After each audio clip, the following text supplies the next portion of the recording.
Hello friends, gym के education tube में आपका स्वागत है। मैं आपकी होस्ट आकांक्षा नया वीडियो लेकर फिर हाजिर हूँ। इस वीडियो में हम हिंदी की अगली पाठ योजना बनाएंगे, यानी कि पाठ योजना क्रमांक 123 बनाएंगे। अभी तक हम हिंदी की 122 पाठ योजना बना चुके हैं। उम्मीद है आपने देखी होंगी और उन्हें पसंद किया होगा। और यदि अभी तक आपने नहीं देखी है तो आप हमारे चैनल के होम पेज पर जाकर देख सकते हैं, या वीडियो के नीचे जो डिस्क्रिप्शन बॉक्स है उसे खोलिए। वहाँ पर आपको विभिन्न सब्जेक्टों की प्लेलिस्ट मिलेगी। हिंदी की प्लेलिस्ट खोलिए, वहाँ पे सारे जो हिंदी की पाठ योजना है उनकी सभी वीडियो की लिंक आपको एक साथ मिल जाएगी। जो भी चाहे आप वो वीडियो देख सकते हैं और पाठ योजना बना सकते हैं। फिर भी यदि आप नहीं देख पा रहे, नहीं मिल रही आपको, तो मुझे कमेंट करके बताइए, मैं आपको वहाँ पर उसकी लिंक दे दूँगी। आप हमारे चैनल पर नए हैं, अभी तक हमारे चैनल को सब्सक्राइब नहीं किया है तो सब्सक्राइब ज़रूर करें, बेल आइकॉन प्रेस करें, जिससे आने वाले सभी वीडियो का नोटिफिकेशन आपको मिले और आप समय पर उसका लाभ ले सकें। तो चलिए शुरू करते हैं पाठ योजना बनाना। सबसे पहले आपको डालना होता है क्रमांक। जैसे मैंने डाला है, मेरी पाठ योजना क्रमांक 123 है। आपका जो भी क्रमांक की पाठ योजना है वो डालिए। उसके बाद आपको बनाना होता है इस तरीके का बॉक्स, जिसमें आप अपने बारे में डिस्क्रिप्शन देते हैं कि आपका नाम क्या है, विद्यालय में जहाँ पढ़ाने जाएंगे कक्षा कौन सी है, विषय, ये सारी जानकारी आपके पर्यवेक्षक और अवलोकनकर्ता को मिल सके, इसलिए आप ये सारी चीज़ें यहाँ पे भरते हैं। और जब आप कक्षा में प्रेजेंटेशन करने चाहते हैं तो वहाँ पर भी आपको ये सारी चीज़ें ब्लैक बोर्ड पर लिखनी होती है। तो सबसे पहले आप अपना नाम लिखेंगे। यदि अध्यापक हैं तो आपको लिखना पड़ेगा छात्र अध्यापक का नाम, अध्यापिका है तो इसी तरीके से लिखेंगे छात्र अध्यापिका का नाम। फिर लिखना है आपको विद्यालय का नाम, जहाँ भी आपको प्रैक्टिस टीचिंग के लिए भेजा जाता है उस विद्यालय का नाम आपको लिखना है। हो सकता है आपके महाविद्यालय में ही आपको प्रैक्टिस टीचिंग कराई जाए तो आपको अपने महाविद्यालय का नाम लिखना है। कक्षा, जिस भी कक्षा में आप ये प्रकरण पढ़ा रहे हैं, जिसका भी प्रकरण आपने लिया है वो कक्षा आपको लिखनी है। हमारे 7 का प्रकरण है।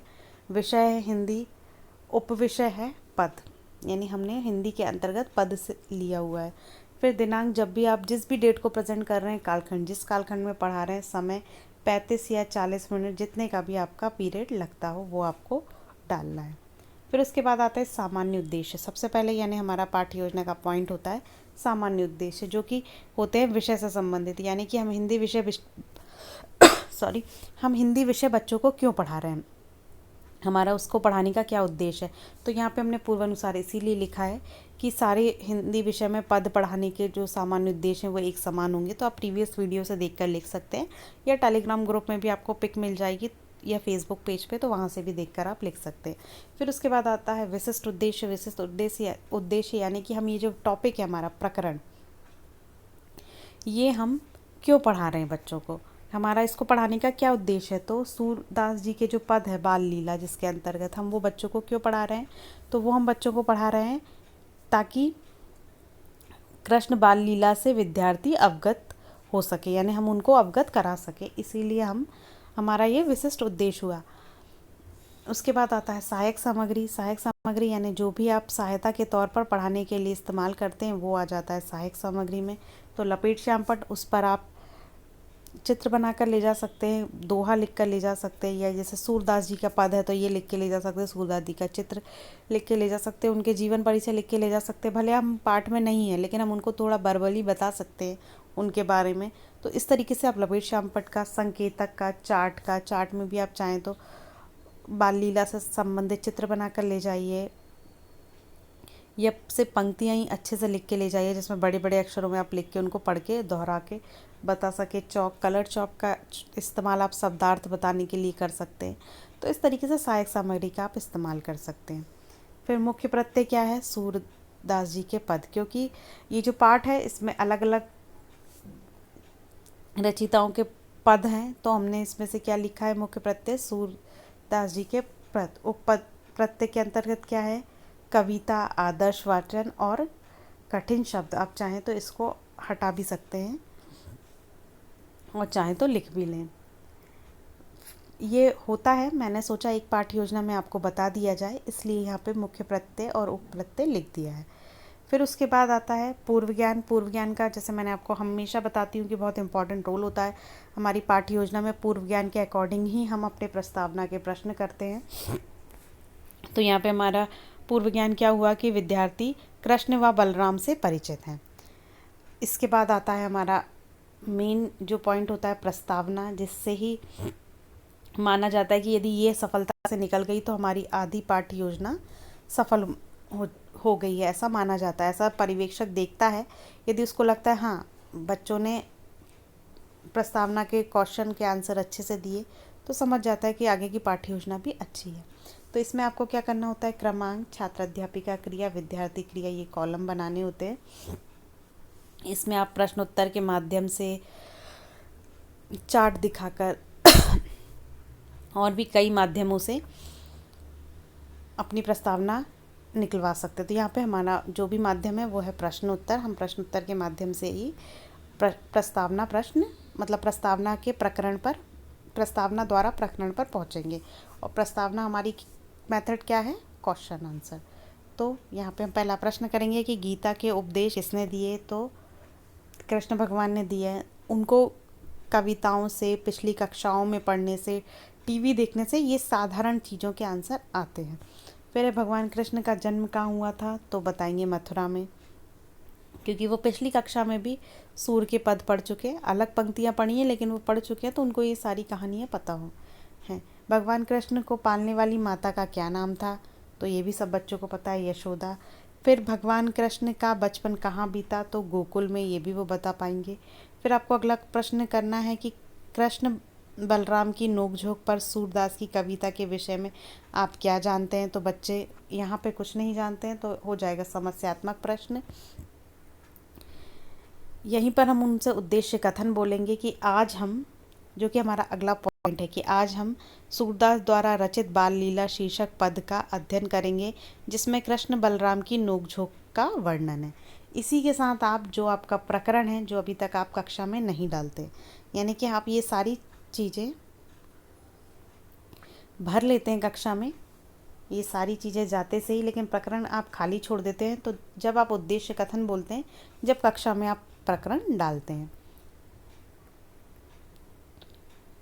फिर हमारा पॉइंट है अगला प्रस्तुतिकरण, जिसमें कि हम पाठ्य वस्तु या शिक्षण बिंदु, जो भी विषय वस्तु आप डालने में आपके फॉर्मेट में दिया हो वो लिखें।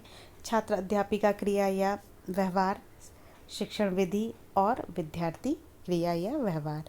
यहाँ पे पहले पंक्तियों को मैंने डैश करके लिख दिया है, यहाँ क्या बोल के बताएंगे। तो कथन विधि का इस्तेमाल हुआ है। विद्यार्थी क्या करेंगे, ध्यानपूर्वक अध्यापिका के वाचन को सुनेंगे।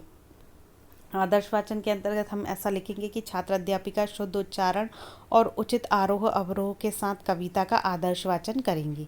और यहाँ पे कौन सी विधि का इस्तेमाल होगा, पाठन विधि का इस्तेमाल होगा। विद्यार्थी क्या करेंगे, ध्यानपूर्वक शिक्षक की बातों को सुनेंगे। फिर अनुकरण वाचन, इसमें क्या होता है, विद्यार्थी जो भी है वो करेंगे और शिक्षक, जो विद्यार्थी हैं वो अनुकरण वाचन करेंगे, यानी कि जैसा शिक्षक ने पढ़ा है वैसा उसको पढ़ेंगे, और जो शिक्षक हैं वो उनको मिलाएंगे कि हाँ सही पढ़ रहे हैं या नहीं, ध्यान से सुनेंगे।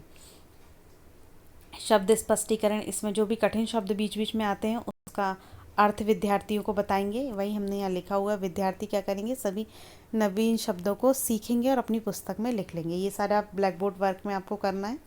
फिर भाव सौंदर्य, छात्र अध्यापिका पठित कविता का भावार्थ अपने शब्दों में बताएंगी, यानी कि हमको एकदम कठिन शब्दों में जो हम लिखवाते हैं वैसा नहीं बताना है, हमको सरल शब्दों में अपने शब्दों में बोल के एक बार उसका भावार्थ बताना है। तो यहाँ पे विधि कौन सी हुई, कथन विधि हुई। विद्यार्थी ध्यानपूर्वक सुनेंगे। भाषा विश्लेषण, भाषा विश्लेषण में छात्र अध्यापिका कविता में आई भाषा सौंदर्य संबंधी विशेषताओं को बताएंगे। विद्यार्थी क्या करेंगे, ध्यानपूर्वक सुनेंगे। भाषा सौंदर्य, अलंकार, छंद, जैसे प्रस्तुत पद में अलंकार, अनुप्रास है, भाषा ब्रज है, छंद गेय पद है, ये सारी चीज़ें आप उनको बता देंगे। तो अर्थ कथन विधि का यहाँ इस्तेमाल होगा। विद्यार्थी ध्यानपूर्वक सुनिए। उसके बाद आता है जब हम पाठ को पूरा पढ़ देते हैं, बच्चे पढ़ लेते हैं, हम उनको भावार्थ बताते हैं, तो भाव विश्लेषण या बोधात्मक प्रश्न बोलते हैं हम जिनको, या सौंदर्य अनुभूति प्रश्न, वो हम बच्चों से पूछते हैं। तो यहाँ पे कुछ प्रश्न पूछे गए हैं कि इस पद में मोहन क्या शिकायत कर रहे हैं, तो यहाँ विधि कौन सी इस्तेमाल हुई, प्रश्नोत्तर विधि हुई। और आप विद्यार्थी व्यवहार में आपको आंसर लिखना है कि इस पद में मोहन यशोदा से बलराम की शिकायत कर रहे हैं। फिर दाऊ कौन थे, तो दाऊ कृष्ण के बड़े भाई थे। बलराम कृष्ण को क्या कहकर चिढ़ाते थे, तो बलराम कृष्ण को चिढ़ाते थे कि यशोदा का पुत्र नहीं है। चिढ़ाने में और कौन साथ देता था, तो चिढ़ाने में ग्वाला बाल साथ देते थे, यानी जो उनके मित्र थे वो साथ देते थे। उसके बाद आता है पुनरावृत्ति प्रश्न, यानी कि अब हमने उनको सारी चीज़ें सिखा दी हैं, समझा दी हैं, अब हम पाठ की एक बार पुनरावृत्ति करेंगे। तो ये प्रश्नों की संख्या कितनी भी हो सकती है, सब पूछते हैं कि कितनी होना चाहिए, तो 5, 6, 7, 4, 3 जितना चाहें आप ये प्रश्न ले सकते हैं। हमने यहाँ पे 4 प्रश्न लिए हुए हैं। आपको यहाँ पे पाठ की एक बार पुनरावृत्ति कराना है, तो इसके लिए आप लपेट श्यामपट्ट का इस्तेमाल कर सकते हैं। उस पर लिख कर ले जाइए। जब आप कक्षा में इनकी बारी आए तो लपेट श्यामपट्ट को खोल दीजिए, यानी रोलर बोर्ड को खोल के टांग दीजिए। पॉइंटर से पढ़ पढ़ कर आप पूछ सकते हैं। इसमें ये होता है आपके समय की बचत होती है, आपको लिखना नहीं पड़ता, या बोल रहे हैं तो आप भूलते नहीं हैं, और बच्चों का ध्यान उस पर केंद्रित हो जाता है, तो एक बार और वो लिखा हुआ देखते हैं, और कक्षा से नियंत्रण नहीं जाता है आपका। आपके पास चीज़ रखी है, आपको ध्यान नहीं रखना है ज़्यादा, पर्यवेक्षक भी देख रहा है, आपका एक टीचिंग एक्ट भी यूज़ हो जाता है। तो यहाँ पे आप उनसे प्रश्न पूछ लेंगे कुछ। उसके बाद आता है गृह कार्य। यहाँ पर आप उन्हें घर से करके लाने के लिए कुछ कार्य देते हैं। आपको पिछले दिन का होमवर्क भी चेक करना है, क्योंकि ये भी आपके पाठ्य योजना का एक पॉइंट है जो कि आपको कंप्लीट करना होता है, क्योंकि हम निरंतर कक्षा में वहाँ पढ़ाने जाते हैं, तो हमको कुछ 20 या 40 पाठ्य योजना पढ़ानी होती है, तो हम रोज़ होमवर्क देते हैं। यदि हम रोज़ चेक नहीं करेंगे तो बच्चा कल करके नहीं लाएगा, तो आपको पिछले दिन का होमवर्क भी चेक करना होता है। तो बीच में आप कुछ कक्षा कार्य दीजिए बच्चों को, और उसी समय होमवर्क चेक कर लीजिए। तो यहाँ पे होमवर्क में हमने लिखा हुआ है कि कविता का भावार्थ लिख कर लाइए। उसके बाद आता है टिप्पणी। आप इसको हेडिंग देख सकते हैं, परिवेक्षक टिप्पणी। यहाँ पे जो भी आपका परिवेक्षक होता है टिप्पणी देकर बताता है कि पाठ का प्रस्तुतिकरण कैसा था, अच्छा था, बुरा था, क्या सुधार की आवश्यकता है, यानी लेसन प्लान से related good point, bad point और उनके सजेशन। उसके बाद आता है हस्ताक्षर का कॉलम, आपके हस्ताक्षर और परिवेक्षक के हस्ताक्षर। आप चाहें तो विषय शिक्षक के हस्ताक्षर का कॉलम भी बना सकते हैं। यहाँ पे हमारा लेसन प्लान कंप्लीट होता है। कैसा लगा कमेंट कर ज़रूर बताएं। अच्छा लगता है लाइक कीजिए, दोस्तों से शेयर कीजिए। यदि अभी तक हमारे चैनल को सब्सक्राइब नहीं किया तो सब्सक्राइब ज़रूर करें, बेल आइकॉन प्रेस करें, जिससे आने वाले सभी वीडियो का नोटिफिकेशन आपको मिले और आप समय पर उसका लाभ ले सकें। धन्यवाद। जय हिंद।